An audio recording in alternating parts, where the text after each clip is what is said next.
Hello. This is a debate between me and what's your name? Dr. Holland. But you Yeah, need to say doctor. Dr. Holland.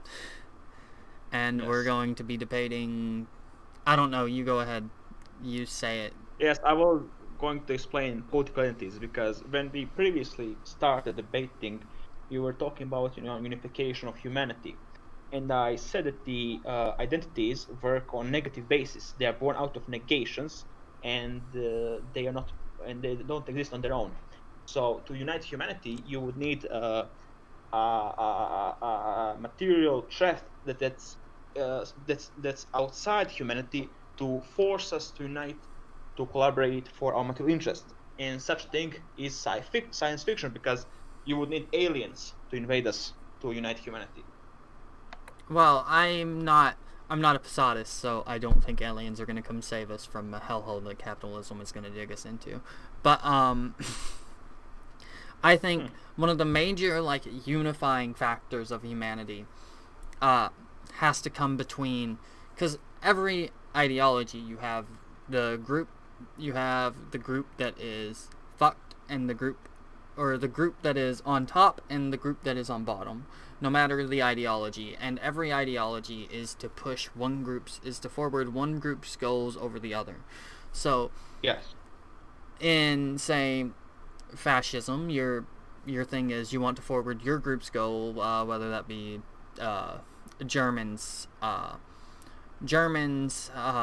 Serbians. Slav, whatever, Yeah, any national relationship. yeah. So in communism, though, we want to unite the working people, all the people that are workers. And so in order to do that, you have to have them all collectively own the means of production. That's the difference between uh, the owner class, who are the billionaires, and the millionaires who make all the money while we toil away and do nothing. And we make nothing. And we live in Yeah. squalor, pretty much, at least in the United I mean, I would States. disagree. In first world countries, the standard of living living standard is pretty high.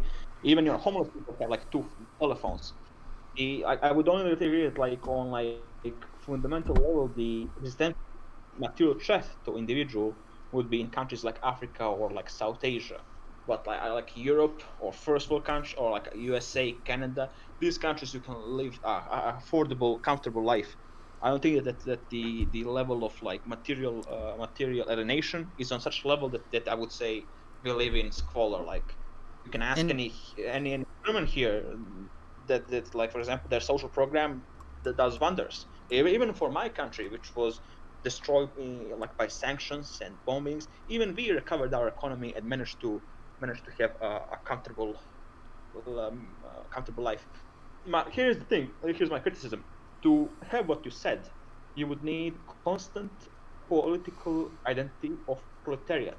So that working class will politically identify as proletariat. However, that happened only in Soviet Union. And as soon as capitalist class was eliminated, they returned to their national identities. And soon, Soviet Union turned from international proletariat state to Russian state, where the state primarily served the interest of the Russians, and state even used a Russian nationalism to empower itself. Same thing happened in China, which quickly turned into Han ethno state. And every country in third world used socialism purely for national liberation. Vietnamese, Africans, all of them used socialism only to empower their national groups. None of these people acted in any sort of international solidarity because as soon as you remove the bourgeoisie, there is no need anymore for proletariat identity. and Then the second identity will be formed, in this case, national identity. but Proletariat exists so long the bourgeois identity exists. You eliminate the bourgeois identity, there will be no need for that identity. but even in those states where they eliminate bourgeois identity, which they never really did, they still have the upper class. They have the political class, the aristocracy class, which still manage to make more money and have more than everyone else. And even if so, for example, we say in communist or socialist countries, then why is it in Cuba they support international revolutions? because they do support international revolutions in Cuba. Yeah, so did Soviet Union. But the reason why Soviet Union or Cuba or China supported national revolutions was not because of the idea of proletariat solidarity, but for combating USA interests. Now we Yes, go to my point. but History, yes, history. so China and the Soviet Union did that to combat the USA, but at the same time, both of those countries are really bad examples. But I will agree with your point. Yes, they did that in order to protect themselves from the United States. But Yeah, then Cuba just cannot like protect itself from the United States, no matter really they what it can. does. Like all the countries They that's been can. intervening in it recently are in Africa. How are African countries that they're going to send their troops over to Well, help out? actually, very simple. Well, very simple. By acting in Africa, they can create friendly regimes which will give them resources for cheaper prices than they would give to America. Also, harming America in any place, whether it be Asia, Africa, or South America, it still benefits China. Well, it still benefits Cuba. Wherever USA loses is a win for Cuba, who But sees America as its rival. Cuba So, still like, trades with the majority of the world. And people from and the the reason majority of the world why can still go to Cuba. It's just in the United States in which they can't really. I mean, there's other because countries that do it. all other countries, I mean, all Western countries are essentially in American sphere. So there is no reason for Cuba to actively attack, I don't know, France or Germany, because these countries operate within American sphere of influence. Their main contender is the country that has the biggest imperialist projection, in this case, America. And the reason why they're supporting African struggle is because Africa is at the moment it was the most viable option to harm American imperialist interests. But even that shows that the interest of Cuba was to preserve their state and to expand geopolitically. And that brings us to my point. The history of humanity is not history of oppressed class against the upper class. It's one state against another, because the goal of every state is to pacify the internal conflict. Now, you mentioned it correctly that even after the revolution, you still had the class, you had still the party bureaucrats, the party oligarchs, the secret police, and everybody else. But see, the Soviet Union, unlike Tsarist Russia, could pacify the lower classes by social reformism, by giving them by improving their material conditions, standards of living, giving them more political, more economical more economical benefits. There was no reason for average Russian, average Ukrainian to rebel, because again he was materially satisfied. Despite the existence of hierarchy and brutal state, there was no reason for him to rebel, because he would have a daily job, he would have food, he would have his family. It was So there was no barely reason. in those areas. It was barely enough to survive. The reason why they didn't speak out was because of what you said, the secret police and all that. If in America we had secret police that would pacify communist and fascist, no one would ever fucking speak out, or you would never know if they spoke out. That's the I mean, difference between. I disagree. Even Tsarist Russia had secret police. Yes, even I said Soviet like Tsarist Russia had secret police, but Tsarist Russia didn't have the ability or the resources or the command structure in line in order to push that. They were still in fact a feudalist state built on top of I feudalism. disagree. I think Tsarist Russia was very competent in its suppression of people rebelling and creating suppressing the rebellions and attacks, like for example, when Kazakhs rebelled in 1811, they just sent their troops there, massacred everybody. Like the feudal, they can be feudal. They I mean, they kind of stopped being feudal at the beginning of the 20th century, but still could handle. The reason why the Soviet worker did not need to engage in revolution anymore was because the Soviet state still, besides secret police and everything else, still had benefits that the Tsarist Russia could not give him. After the revolution, there were plenty of like splinter groups that were trying to like get rid of it, especially Yeah, under Lenin's time and all of that. because of the power vacuum that the revolution caused. But once the Soviet power was consolidated, these groups were pacified either by terror or social reformism. I think Well, it's there was no undeniable that social Soviet reform Union. done in Russia. Like, all of it stopped being done right after Lenin died. Lenin didn't get to introduce any new policies, and no policies got introduced after Stalin because everyone was scared. The moment they introduced new policies, which was under Gorbachev, by the way, the Soviet Russia imploded only because they had been waiting so long to implement these policies. Russia was already falling apart because I of disagree. I think Khrushchev's problems.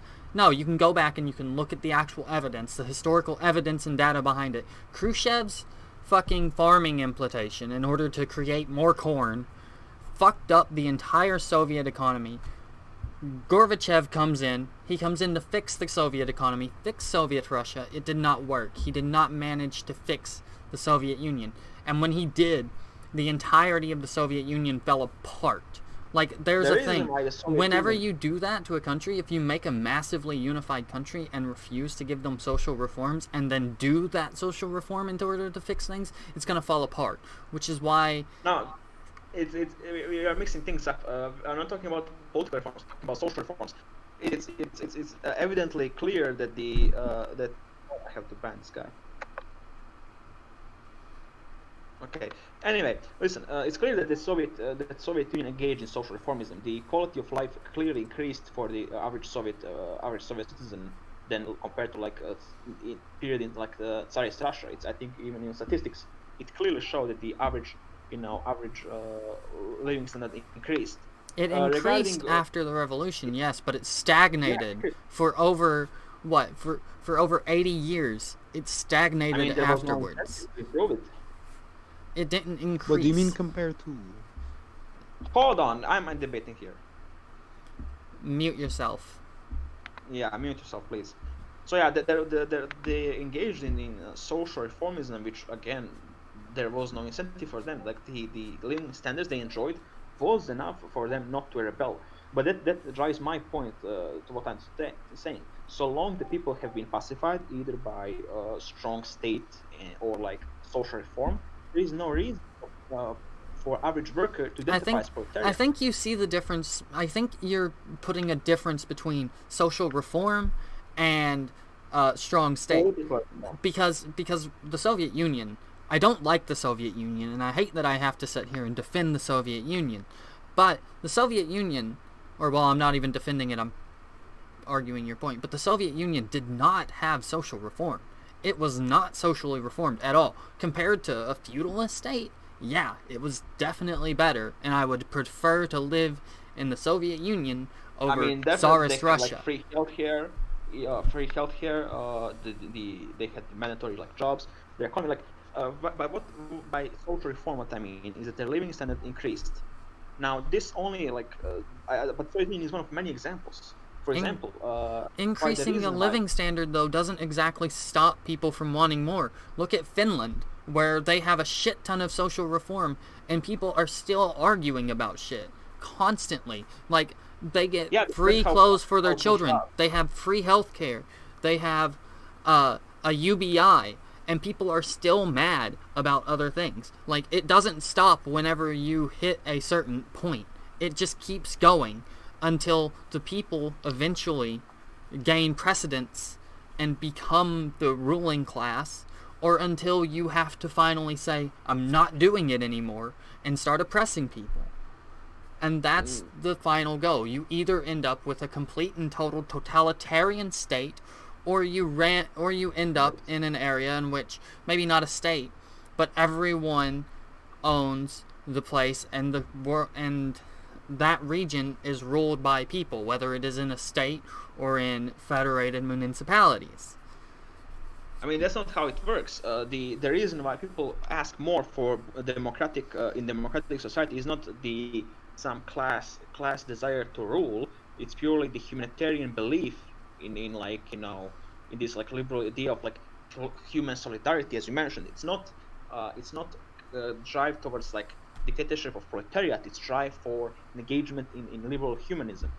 And the reason why, and historically speaking, the class conflict has been pacified by social reform. The reason why, for example, the left today in Britain, in Germany, in France, is because these countries simply pacified the class identity of a lower person, because again, lower person does not need to engage in class violence, does not need to engage in proletarian political identity, because However, there is no incentive for him. when we did Because that, there's we no did that in the 1950s during a time of which taxes were higher on the rich. They had a certain amount of things they did. The wages were higher, adjusted for inflation. Inflation was low and shit was cheap. Now we move into a time, because if you look at the differences between the 1950s and 1960s, and currently, in the 1950s and 1960s, almost every Western country or developed nation had a large percentage of their people unionized. Today, it's very low in almost every country except for Scandinavia. In America, in the 1960s, 37% of our population was in a union. Today, less than 6%. It only proves my point. There is no incentive for people to unionize. The reason why unions were powerful before is because there was far more oppressive form of capitalism that forced far more oppressive. There wasn't a far more oppressive form of capitalism than there is currently. Currently, people work far more lighter. People work 2 to 3 jobs in the United States. Capitalism today rules with soft power instead of hard power. There is no incentive for capitalists today, for example, to beat you up, or like. They don't have to beat you up. All they have to do is go to the government and be like, hey, raise their taxes, tell them they can't get a higher minimum wage, and let me keep more of my taxes. Like, they don't have to beat you up. They are hand in hand with the governmental system that we have currently. That is what neoliberalism is. It is a perspective in which the ruling class, aka the political people in power, are bought out by the capitalist in order to sell people this false dream of hope so they can make more money. In the United States, people's wages are, I think, 50% less than what they were in the 1960s, adjusted for inflation. And also less people are unionized, so they can't argue for a minimum wage. They can't argue for a higher minimum wage at their job. They can't argue for better health care. Most people work 2 to 3 jobs in the United States compared to the 1960s when you could work 1 job and be fine. Like, that, it is more oppressive currently. And the idea is to push away from that. Listen, not in political sense. Again, the political power of liberalism is not centralized, or it does not represent itself in hard power. In the 1960s, the rich were taxed 60%. Hold on. Currently, they're taxed 6%. That's economical control of America, and that's because America has to combat the other states. And I'm not and it says there's obviously a class. There's a class thing with it, though. The rich want to keep their power. Yes, there is, because the rich want to keep their power. If you're looking at the political organization in any first world country, there is no present class movement. The movements that we see today are purely liberal humanism, or in case of black people, their desire for advancement of their racial interests. There is no desire for advance in racial interests. It's desire to be treated as an equal human being. Because for example, in the United States with the Black Lives Matter movement, right, which you brought up before, but that video's gone now and it's not coming back. But with the Black Lives Matter movement, it's not all about like, oh, my race is better, I need to make my race better. No, first off, race doesn't even fucking exist. And I know you're gonna laugh at me about that. It doesn't. You base it all off skin color and like your DNA and genomes, and there's no fucking difference. There's like 1 gene in your entire body that you can even look at, and that's why most people that like look at genes and shit, they're like, yeah, there's no fucking difference. Like most like actual scientists aren't racist because they've looked at the shit and they realize, there's no fucing difference. Listen, I don't care about genes. I'm talking about there is a visual differentiation. When a white person looks at the black person, he will clearly, on a psychological level, notice that this person is different. And the whole national differentiations clearly, historically, all are present. For example, it was clear for a Celt that he isn't Roman and he's going to The, oppose the Roman the state. Romans didn't care. The Romans didn't care about what you looked like. The Romans wouldn't even fucking know what a race is. Like the savior of the white race. What is a white race? The Romans only cared if you were Roman or not. That was it. No, do you know how the Romans knew who Roman is? Let me guess. There was the They looked at their skin color. The skin color was important. For example, it was very common for Syrian senators to be thrown into Tiber because they looked different to the Romans. Romans usually did not give a fuck about what you looked like as long as you were a Roman citizen. If you were Roman, the Romans liked you. Hold on. They clearly did. They first of all, whenever they meet another ethnic group, they would clearly classify them, and there were clearly many examples of those who are in Rome proper being violent against those who look different to them. Again, like I mentioned, there was plenty of cases where Syrian or otherwise more brown citizens were thrown into Tiber or other places because they look different to the Roman citizens, and there was clear differentiation between Romans and people who were not Roman. That's why I'm saying that the national identity of a Celt was clearly different than the Roman. Well, why do you even want to focus on like ethnicities and race anyways? Like, what is the difference between me and them? What is the difference between you and them? You live in the same country, you have the same ideas. What makes them different besides like the skin color? There is no like the same idea. The fact that he is black makes him different. How? Explain to me how it makes him different. Okay, he's black. Have you ever read Don't Judge? Have you ever thought of Don't Judge, a book by its cover? Have you ever picked up a fascist book and it said National Syndicalism on it, and just because it said syndicalism you went, oh well, this book isn't about fascism? Like, no, I don't care. Oh, well, you don't care about what the book looks like, but you care about what people look like. Doesn't that seem like a bit stupid? What are you talking about right now? Like, listen, it's clear the racial differentiations exist in the world. Like, even in China, Soviet Union, everywhere, the in-group identification. Explain to me what makes someone different.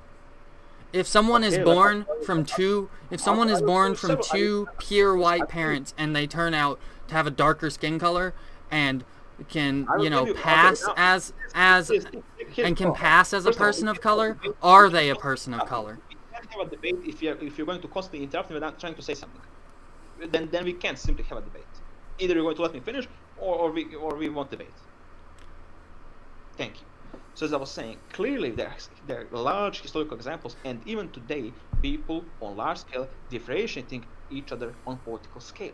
In China, the Chinese government is clearly managing to differentiate Han citizens Chinese and the Uyghur, who is against their Chinese state because he is fundamentally different. He has a different political identity, different political identification based on his religion and his ethnicity, because they are more Turkic people compared to Han Chinese.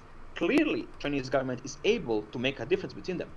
Clearly, when Germans expanded east in medieval period, they had anti-Slav policy. They could clearly differentiate who is a German and who is Slav based on how they spoke.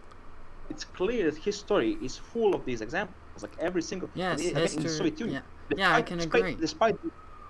And even today, again, it's the same thing. If China can make a difference between a Chinese citizen and a Uyghur, there is no difference between making a clear distinction between a white person in America and a black person. All right. Black person has a historical continuity behind him. In this case, his position as a slave and his position as looking different. Hold that. I'm gonna have to head out for a minute. I'm gonna stop recording, and then whenever I come back, whenever I have more time, we can pick up from where we're at. All right. There you go.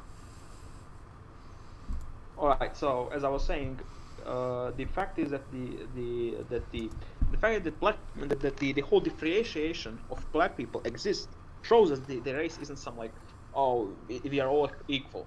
The fact that we can make actual real differentiation between a black person who looks black and a person who looks white clearly shows that there is a difference. And this is not just the American thing. Like in any historical period and today, we see that these things, they always existed. The reason, for example, Rome could differentiate who is Roman compared to Celt, German, Illyrian, and the fact they had to force some identity upon these people clearly shows that the in-group versus out-group is one of the primary differentiation in history. And if Rome is too distant for you, we can always go to modern-day China, where there is clear state differentiation between Han Chinese and Turkic Uyghur. Yeah, China's Again, just a hellhole, though. you have two opposing identities who compete for political power. I would say the same case of America. You have a white in group and have a black in group who both fight for political power over America of United States of America. As any competition is. It's not similar to that at all. You don't have like a white in group and a black in group. If it was like that, if like all white people were fighting for white power, No. like that's not what I said. But you said there was a white in group and a black in group. The black in group does not exist. Like the people of color do not exist in order to just like, hey, look at me, I'm cool. They were brought here on purpose in order to be used for slave labor, and now they're here. They're stuck here with us, and we have been persecuting them forever, and they deserve rights just like any other human person. Maybe you heard of Rockwell, who wanted to ship them back to Africa. I have, and I think that's a terrible idea. Oh well, because they're nothing. Anyway, they're nothing like Africa. Look at the Liberians in Africa. Sure. That was a joke. Listen, I know. Let me respond to what you were saying. So as I was saying, I don't care if they were brought there. The reason why they actually brought there in the first place was because they look different, like for Christian settlers of United No, States it was America. because it was cheaper to get them here from Africa than it was to like use indentured servants, and we could buy the slaves from Africa for the cheaps and ship them here. It wasn't because they were black. It was just because they were cheaper.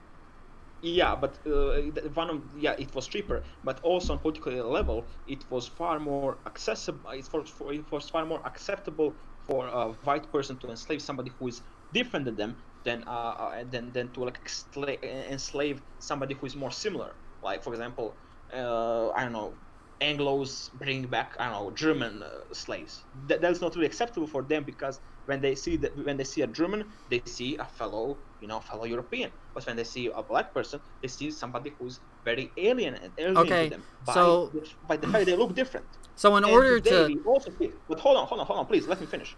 So when I say white in group, when I say black in group, I do not mean participation of every single person. What I mean there is a in-group structure which advances the material and political goals of that group.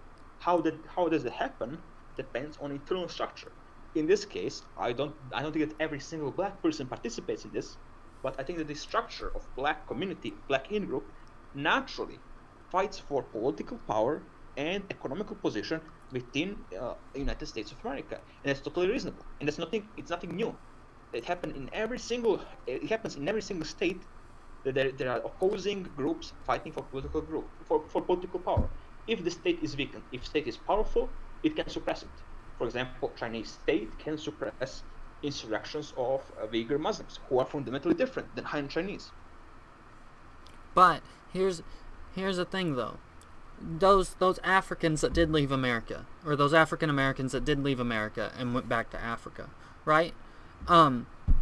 They oppress the native Africans there, the actual native Africans, because they're Africans. They're not the African American Africans, or they're not African Americans. That's in Liberia, but they look the same. So why are they being oppressed then? Why are they being oppressed? I will answer. Because again, I said this before. Political entities do not exist as positive things. They only exist in negation. The reason why the black people identify as black in America is because when they compare themselves to white people, both in terms of how they look and how they are socially positioned, they will see that these people are more closer to them. When a black person in Florida sees black person in Chicago, they have more similarities compared to white people in Florida or white people in Chicago. Same thing for any other identity. When, for example, in medieval period, a medieval German would speak German with another German, he would see he has more linguistic similarities and cultural similarities than compared to a Polish person, And the reason why it happened these things happen in Liberia is because there was no white group to force these black people to identify as black. Without white people to oppress them in Liberia, the things changed. So now there was a difference between those who came from America and had different different culture, compared to the group that was not influenced by Africans. That just drives my point home. That these entities do not exist on its own. It's with every single entity, even like working class entity. The reason why proletariat as an entity exists is because there is a bourgeois class to oppress them. If there was no bourgeois class to oppress them, there would be no incentive to create proletarian identity. The proletarian identity, though, would still exist, even though it exists. No, Are you a human? I am a human. Okay, then you identify as a human. The proletarian class, yes, you do. You just said you are a human. You identify as a human. Yes. And I don't. No. That's different. Being objectively something does not mean that I'm. And you are objectively, if you do not own the means of production, which I assume in your country you do not own a factory or a store, then you are a proletarian. I'm a landowner, so. Well, that's different. You're still a proletariat, even if you own land. You're still a proletariat. I think that I would be accepted by proletariat class by owning land. What type of land? Can I just ask? What type are you? Are you a landlord by any chance? Yes. Okay, then maybe not. Yeah, never mind. Yeah, big aristocrat. Never mind. But you're still one of those groups, right? You're still a part of the group, whether or not you identify as it. Just as whether or not you identify as like a, I don't know, if you play basketball and you're really fucking good at basketball and you play basketball all the time and someone asks, "Oh, do you play basketball?" and you go, "No, I'm just really good at it." You still play basketball. It's clear that the objective existence of somebody does not mean that we will politically identify with it. The reason why we politically identify certain groups is that there is a external pressure that endangers our material positions and forces us to collectivize with those who share the similar traits. Humanity has always been collectivized, though. Let me finish. Again, I told you before. We can't have a debate if you're going to interrupt me. The reason why there was a proletarian identity in the Russian Empire was because there was oppressive bourgeois class which exploited them without any social or economical rights for these lower classes. That's why this average proletariat worker would identify as a proletariat class and not as a Russian. But as soon as this bourgeois class was removed, these proletariat would drop their identity and go back to their Russian identity, because without oppressive bourgeois class to actively oppress them, they would differentiate on different bases. In case of the Baltic people, they would see they speak different language. In case of Central Asians, they would look different. That's how these identities form, and that's why, for example, even in South Africa, when there was when bourgeois class wanted to increase the cheap black labor, white workers slaughtered them because they were materially endangered from cheaper black class, and they politically activated and they acted within their exist, and then they actively identified as white. I could say we are all living beings, but that's not going to prevent a tiger killing me, because he does not care that we are both living beings. He is fundamentally acting upon his interest. But he's going to make a differentiation between me and him. But there's no such thing as races, though. You're trying to lump everything. The Nazis thought the Slavic people were a completely different race. You're saying that white people are one race, but the Nazis completely thought that Slavic people were of their own race. I didn't say that. You've been referring. I never said that. It really goes against what I said before. I said before that the identity is based on negation. The reason why there is politically white identity in America is because there was a negation from blacks, Mexicans, natives, and others, and this negation forced original Anglo settlers to expand their identity to other white people, from Polish, Italians, Germans, and accepted them all. Now, the reason why I don't identify politically as white because there is no external threat to Europeans. There is no Indians, blacks coming in large numbers into Europe to force me to identify. For example, there are plenty of Germans here, but there is no reason for me to identify as European or as a white person, because there is no threat to us forcing me and this German to reconsolidate our differences. Our differences are still greater than whatever threat is to us. The people who are coming in, and yes, but the people who are coming in and settling your country aren't nationalities. They're not ethnic groups. It's the people who are coming into your country and taking your land, taking everything that you would think is like are traditional things that are there. It's the rich. You have Americans who are coming in. No, the rich are coming in. They're coming in. They're destroying the jobs that were built there by the people who live there. They destroy small businesses in order to make more money, and then they pay you a lower wage just to fuck you over. Like why aren't they the bad guys in this instance? Again, what are you saying? Where is this place and who are they? Like who are these capitalists and what place are you mentioning? In Europe? They come around from everywhere. Most businesses are made in Europe and America, and then they go around and they colonize. They put factories in Africa. They put factories in Asia. They put factories in Eastern Europe. They make. I would agree. And they exploit you, and they exploit you. They exploit Africans and they exploit the Chinese. They exploit everybody in order to make more money for themselves. Yet they're not the out group. In your case, the out group is everyone who doesn't look like you. But these guys are coming in and they're literally like replacing your jobs, replacing your homegrown industries and all that shit in order to like make the world a better place, quote unquote, in order to make more money up for themselves. Like, and you're going to argue that these people aren't the bad guys. The bad guys are actually the people with different skin colors or that look different from me. Even though these people come in and they come into your country and they literally take everything that has been a part of your country for like the entire time it's been there, and they go, no, fuck that shit. We're going to compete them out of business, fuck them over, and then make you work for us. This is kind of poor knowledge of like East Europe. Like, do you think that we didn't have capitalists before West started investing in us? Before capitalists from the West arrived, we had oligarchs. Pharaohs from mass privatization we had in the 90s. But here's the thing. Obviously, if I was American, I would care about race. I would care about black people. But as a person who lives in Europe, I don't care, because again, there is no large-scale invasion of people who fundamentally look different than any other European coming here.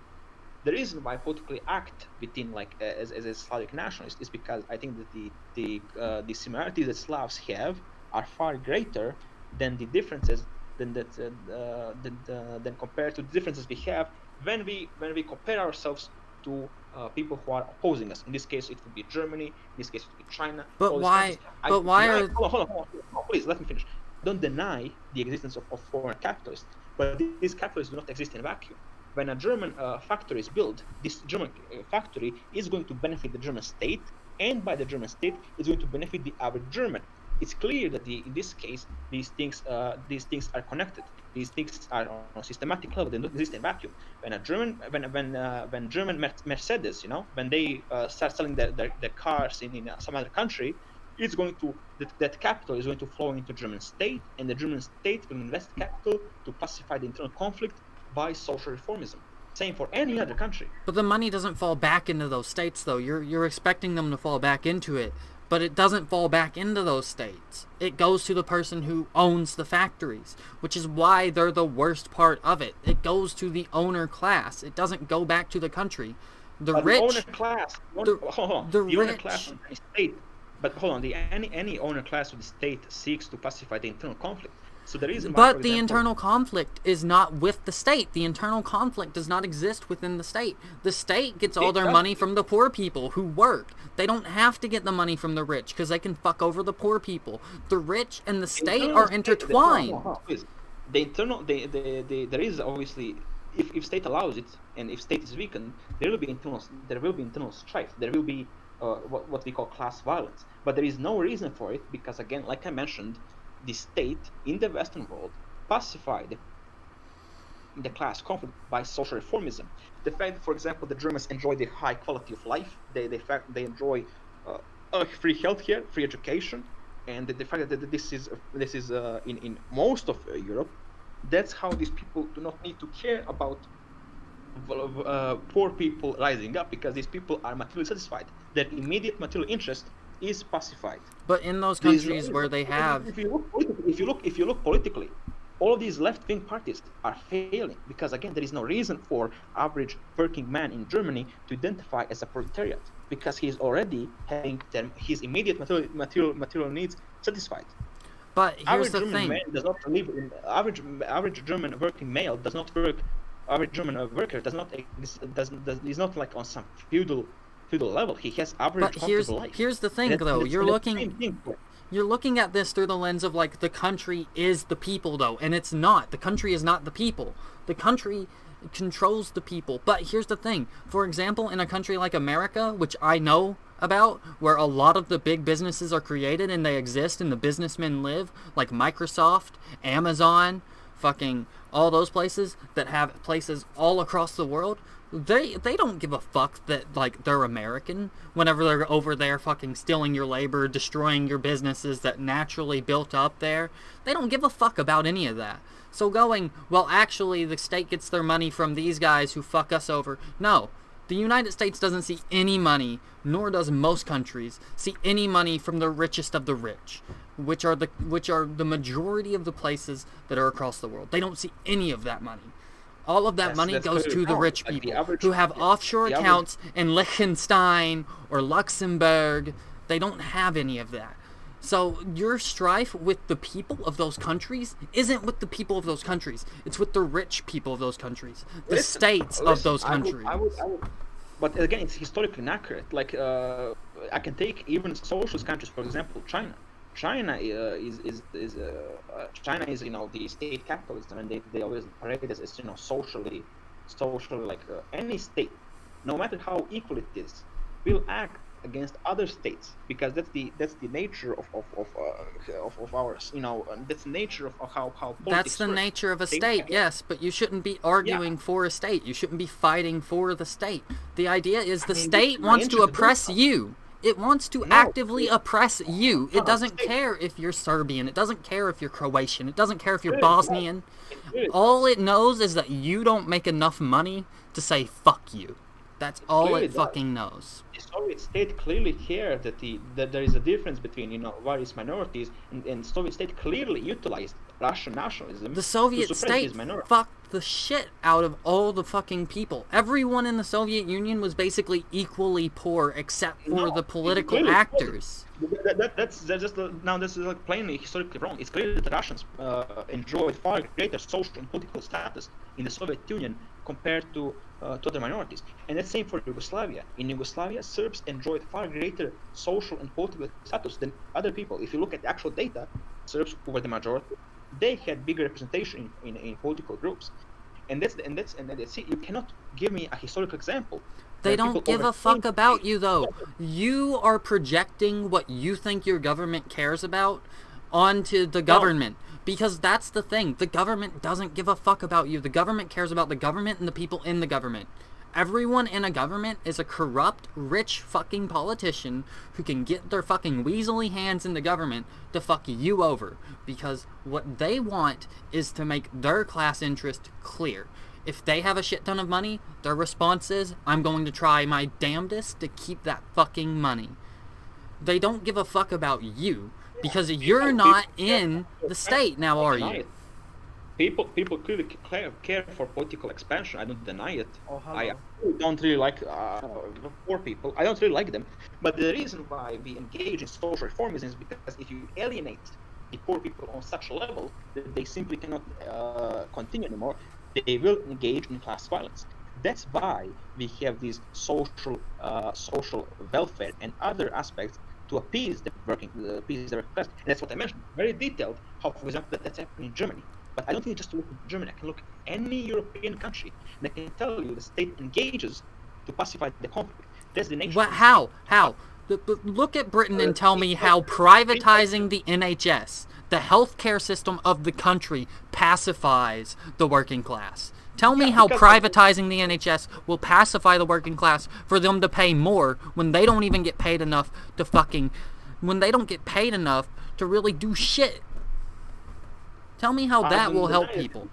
I don't deny the situation in America is clearly it's that the expansion of like the economy of American industry and everything else to it obviously will result in state giving more to the more social appeasement to the average person. It doesn't. It doesn't add up to the state giving more social appeasement. Yeah, and I can tell you that in Europe it's already done. As I mentioned already, in Germany there is no incentive. We can see clearly that there is no political group actively identifying as certain class seeking certain class privileges. But they're still doing it through their political parties. They're still arguing for UBIs and shit. I can't like debate if you're going to interrupt me every single second. I just can't debate it like that. So as I was saying, clearly in Europe, the social democratic policies pacify the working class because again, there is not a single relevant political movement identifying with certain class. All of these movements either engage in like liberal humanism or like some like mild conservative talking points. But there is not a single working man party that advocates for dictatorship or proletariat because again, proletariat identity is dead in the first world. People can engage in humanism, people can engage in mild conservatism, but there is not a single relevant proletariat party because again, like I mentioned, the state using social reformism, giving them free healthcare or better living standards, immediately satisfied the interest of the lower class. Lower class has no political ambitions so long they are materially satisfied, as the history clearly shows. And there's not a single active fascist party on the planet either in developed countries. Yeah, I agree. I think that's very sad.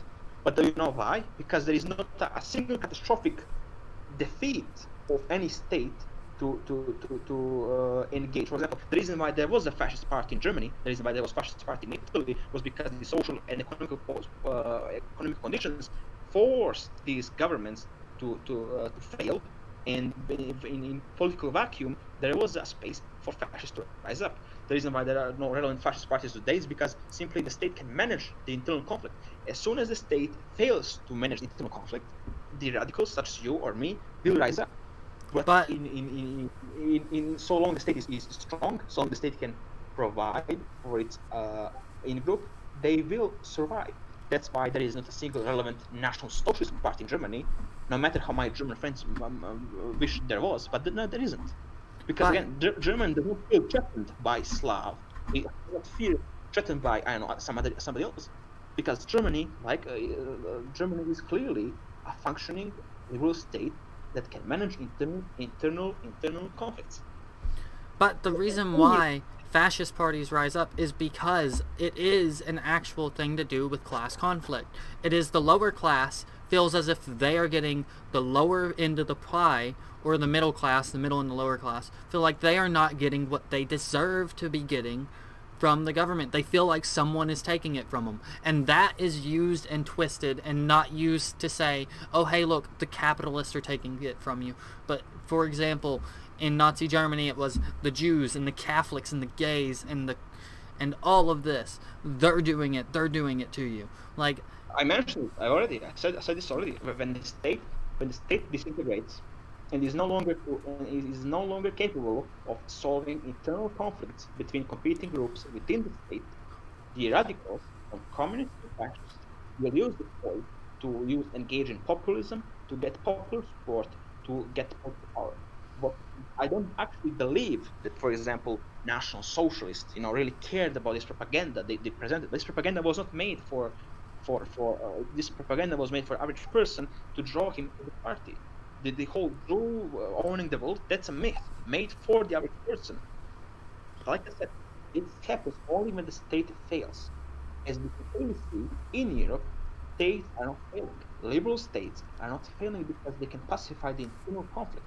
But they're Which no is- longer they've pacified to the point. So if you want to say they've pacified the internal conflict, they have. But now that they've pacified like the internal conflict that you put it, they're getting rid of the things that had pacified it. For example, in Britain, No, they're getting yeah. rid of the NHS, which was a big step in pacifying people because of they think. But yeah, I'm gonna have to leave it there. That's gonna be the end. It's been nearly an hour, and I gotta go anyways. So Yeah, bye. let's ask